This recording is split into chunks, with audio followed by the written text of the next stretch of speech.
So, welcome to the wonderful opportunity to hear the stories of two people who have come from lived in Uganda, and then came as refugees to the UK. And this is their story, Shamim and Mr Joshi. As Sue says, this is the story about the Ugandan Asians that came here in 1972 when Idi Amin expelled the Asians. So it's our story told by a touring award-winning exhibition that is behind me. So we will be moving around the room, just bear with us. So yeah, thank you. Let's make a start. So the first banner talks about rebuilding lives, 50 years of Ugandan Asians in New York. This is York specific because obviously we live in York. So that's where the story starts on the 4th of August, 1972, when President Idi Amin made an announcement and said that the Ugandan refugees had 90 days to leave. They had 90 days to get out. All their properties, their buildings, their belongings were all confiscated. Not one shilling was to leave Uganda, and each family had £50 to resettle wherever they went in the world. Sorry, that £50, what you had to apply in triplicate. You had to have form of paper that you were entitled to, and a lot of people just didn't bother to the out. So it was a paltry sum worth nothing, 55. Maybe it was in those days. Not for a family, sorry. So a lot of people didn't actually bother. Absolutely, and as an example, there were 10 people, 10 siblings in my family, mum and dad. So how much can £50 go for that size family? But I want to go and rewind a bit before 1972 and just go back to 1962 when Uganda gained its independence from Britain. That's when tension started in Uganda.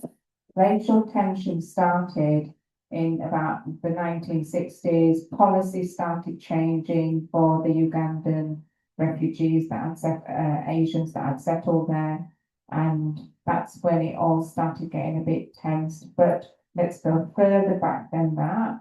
So the late 1800s, because this explains how the Ugandan Asians ended up in Uganda. So late 1800s, the Asians went over under the British Raj to build the railroads. So you can see the railroads in the second banner at the bottom, just there. So people went across back then and built the railroads. My dad and his brother went. My dad was 13, his brother was 14. They went when it was about 1920s, 30s maybe, joined uncles and worked really hard. So that's how the migration happened for the Asians. Initially, it was to build the railroads, and then it was, job opportunity, work migration opportunities. And so, as I say, like my father, many people just build themselves up from ground up with no skills, worked really hard. And as an example, my dad ran a business. He had a transport business, exporting, importing goods from the border near Congo, taking things into Kampala, things out of Kampala to other parts of Africa, and had a shopping gateway which sold things ranging from milk all the way to boat engines. It was that kind of, yeah. So Idi Amin makes this announcement in 1972. And at first, the Asians think he's joking because he was known to be a bit of a character, and they didn't believe it. So it took a while to settle in their head. And in a while, well, Mr. Joshi, you heard about the announcement when you were in school. Yes. What was that like? The academic year in East Africa, that's Kenya, Uganda, they were all very British, very colonial. Our school year started in January, actually, instead of like September here in England. So I remember he actually came to power on the 25th of January in 71. So my story begins. We just started secondary school. sorry, I was in the third year. And issuing textbooks and books and things like that, so registering, things like that, and the headmaster came running through the school, absolutely petrified. There was gunfire and gunshots all around the town, and they said, just go home. Just go home. Do not come back under any circumstances. Until he said he just didn't know what was happening. Everybody just died. There were no buses, no taxis, nothing. And we just try and, because I used to travel 25 miles every day. So there were no buses, no traffic. We just managed to go with some friends, hid there for a few hours until something was ready. But then there was a curfew with that military takeover. That's when he comes to power. And things were never safe again. Thank you, Mr Joshi. So yeah, as Mr Joshi said, it was Idi Amin who made the announcement. He actually overthrew Obote in 1971 when Obote, who was the president of Uganda, was out on formal business around the world. His people and himself, they overthrew him so he couldn't come back to Uganda. And then within the year, he made that announcement. So just to give you an idea, at the time in 1972, this was the demographics of people that lived in Africa. So there was 6.5 million Ugandan Africans. There was only 76,000 Ugandan Asians. That's a small number, isn't it? And then there were about just under 12,000 white Europeans working there as well. And in that mix, the Ugandan Asians paid 90% of Uganda's taxes. So you can understand what a mighty force they were. They were the business owners, they were running the malls, the gas stations, the factories, the farms, everything. And Idi Amin's thought was that he wanted to reclaim it all back for the Ugandan Africans to run himself. And so that's why he wanted all the Asians out. So in this banner here, you can see my dad with his friends sitting outside one of the shops in Uganda. This is Fazila, who comes with myself and Mr Joshi, and she does the workshops with us as well. It's her parents' shop. They used to have a fabric shop in Husseini. Everybody worked really, really hard to get to where they were. And, you know, imagine losing all of that overnight and coming with the clothes that are just on your back. I've got, did you get that thing?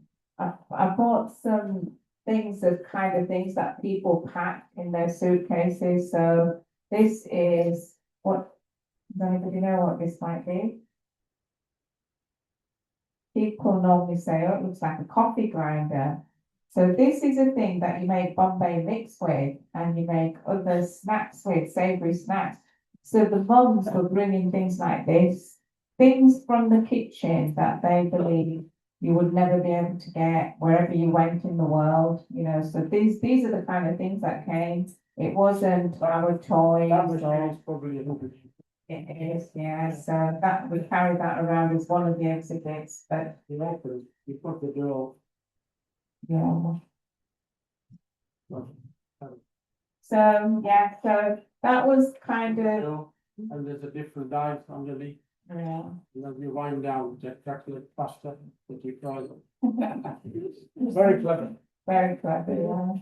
So these are the kind of headlines in the paper in the Ugandan Argos.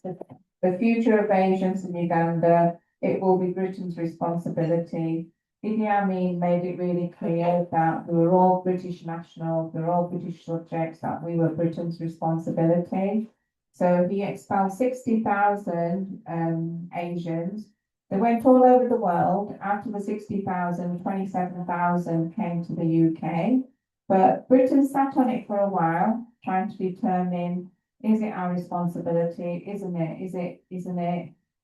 Before they made that decision to let the Asians come. But these were the sites that, you know, people remember, gunshots, soldiers on the streets, and it was just a horrific sight. For me, I don't remember anything. All I remember is gunshots being fired and somebody shouting, hide under the bed, hide under the bed.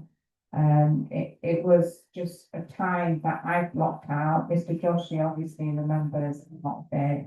Do you want to tell us what you remember? Well, on that very first day that he came to power in 71, as I was dashing to get a bus or a taxi back home, we ran through the main street, and then because there wasn't any, I ended up at my auntie's, and she lived on the first floor. And you could see from the first floor, from the very first floor, there was a police station, and rival soldiers from a different barracks put up a fight, and they were all killed in cold blood. So there was lorries and lorries downloading on the pavement. I've seen piles and piles of soldiers in uniform shot dead. And so that was, for a 15, 16-year-old, a horrific sight. If they can do that to his soldiers, what they're going to do to you. But we managed to eventually get home. And then it was just the soldiers who hadn't been paid until we were actually left. They just looted and pillaged. You know. Yeah, it was, some of the stories, so people didn't tell their story for 50 years. It took people a long time. This exhibition was created in 2022 to mark our 50th year anniversary, and that's when people started talking and telling their story. There was loads of hesitancy and people saying, we don't want to talk about it. It was buried. It was something you never talked about. My parents never told me the story. I found out my story 50 years later when I did this project. So I also found out that, let's just go through this first of all, the journey. So these were your typical sort of journey. These are the queues for the High Commission's office to get your paperwork. Everybody needed a permit to leave, and we had to buy our own flight tickets to fly out of Uganda, so we needed passports and permits and everything. Queues were endless. People had to sleep outside and wake up next morning and rejoin the queue. And people's cases got left behind. There's stories about people's cases never turning up, so they're going to get their last case. Other people's cases that have been looted, others that had come. There was a lady whose suitcase arrived 10 years later in 1982 with everything taken out apart from a mandir. Does anybody know what a mandir is? So a mandir is a Hindu shrine.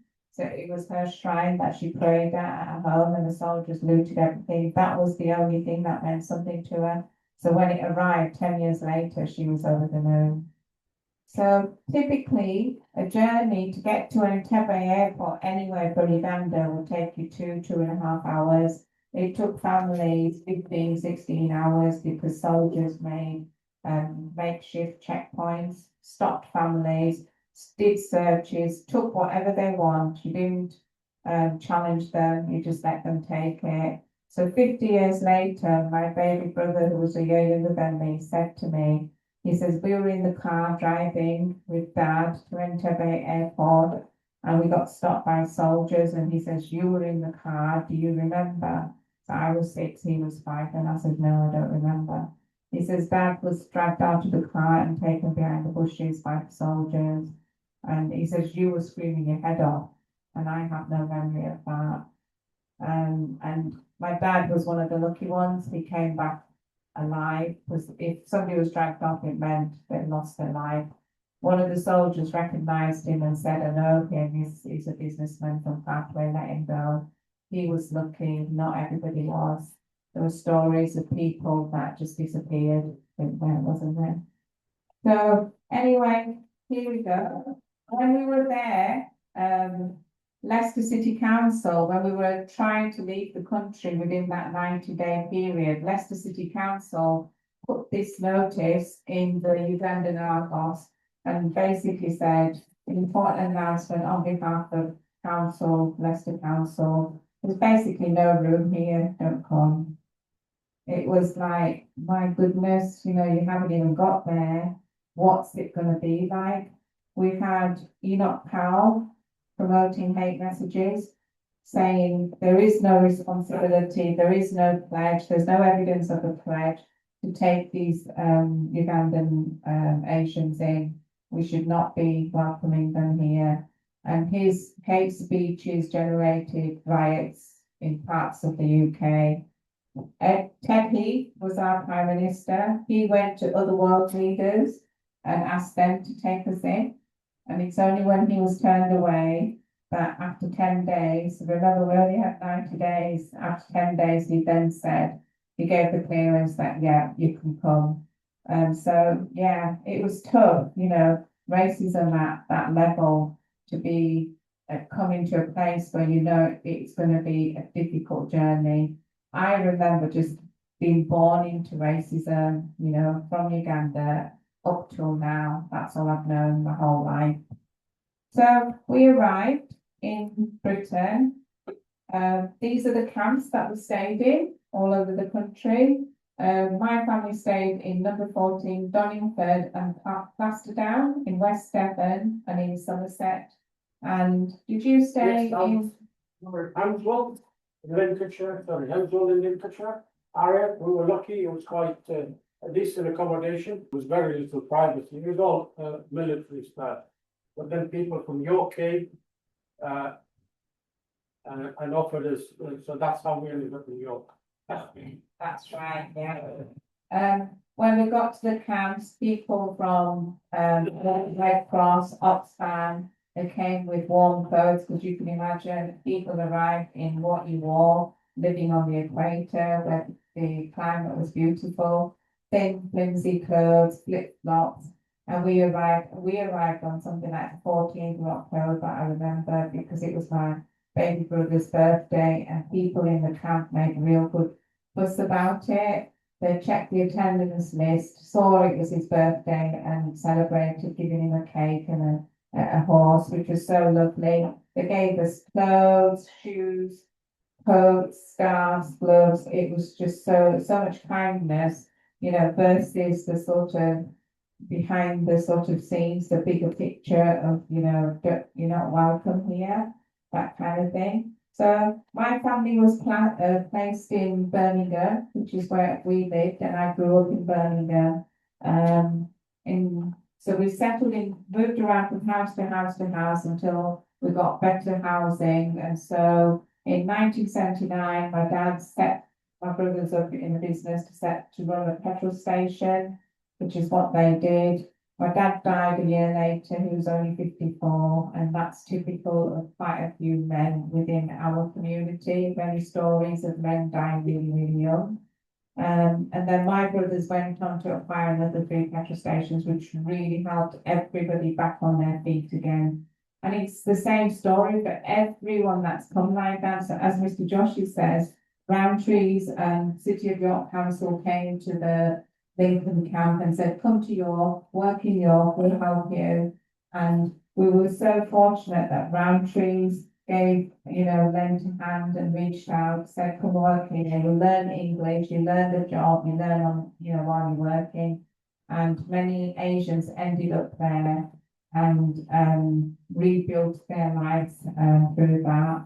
Really good story about York. So our Archbishop, Dr. Gogan, he welcomed the Uganda refugee family to stay in Bishop Thorpe Palace as a really good will gesture. The Lord Mayor invited the refugees to Mansion House and really looked after everybody. And for the Archbishop, Enoch Powell found out about it, raised it in the House of Commons and said, why is the Archbishop of York letting these people stay there? They're not British. And these are all stories from York Press from 1972 that tell that story, with Dr. Gogan replying back to Powell and basically telling him to mind his own business. So we found some great stories, didn't we, when we did this project.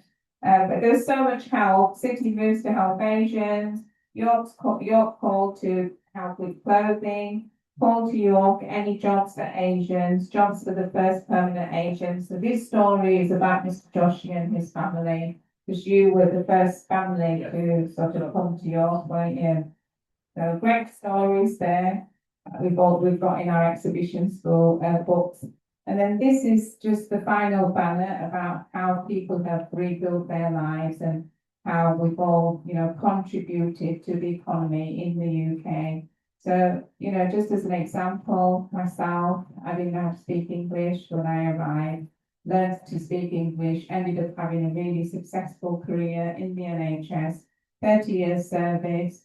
I'm typical of every single person in this community who have gone on to do bigger things, gone off to, you know, gain businesses, high profile jobs. And here's Mr. Joshi there talking about front page of your press. And again, Mr. Joshi had a really good, you tell them what you did, you got here. Before you went to uni. I was lucky because I was 16, almost 17, and because I had such a good education in Uganda, it was very, very British. Most of my teachers were English or European or highly qualified English. In fact, my deputy headmaster was Mr. Clements. And I actually met him. We lived just outside Leicester a couple of years ago. Yeah. One more thing was that I was also helped by a German refugee. She was a Jewish refugee from the Second War, and they all regularly visited our houses and made sure that we were fine. We weren't just left. They gave us housing and advice how to do what where. The Rowntrees Trust and the council. There was an office in Priory Street. Leslie, Archers. Where did you work? The German refugee, because I spoke good English. There was a school dedicated. All the girls went to Daintmead, to Fulford Road or something. And only one doctor was allocated down Fishergate. He was the doctor for all the, although they lived. She got me a place at Dunthorpe Grammar School. And then I went on to college and then Sheffield Uni. And then I ended up working at Rowntrees, which is now Nestle, 28 years. Yeah. That's how all the Asians rebuilt their lives. That's me with my children. So I've told you about me and my career, but my children have got, you know, fantastic degrees. My daughter's got a makeup artistry degree. My son's got a first class honours degree in engineering. These are children when they finish the Quran at York Mosque and the celebration that takes place. This is Mrs. Hussain, who worked at Rowntrees with her friend Janet, and she describes her working life as part of her really bestest sort of life, the friendships that she had. These are the ladies that joined in parties and everything that we used to go to when we came here. Fazila, the third person who does these workshops with us, who lives in Huntington, who can't be here. But again, her children are all successful. She works really hard, still working. And I love this, what Mr. Joshi has said. So all the banners talk about the sort of oral histories of the people that took part. And there's QR codes on every single one of them that you can hear the oral histories as well. So we can send them to you so you can hear the small snippets. But I love what Mr. Joshi has said. He said we were victims, but now we're victors. And I think that just sums up the successful story. And we have been described by David Cameron as one of the most successful migrant groups in history. So that describes us, the resilience, the robustness, and the hard work that we put in, whichever position or situation we're thrown in, and how we've rebuilt our lives. So thank you for listening. Well,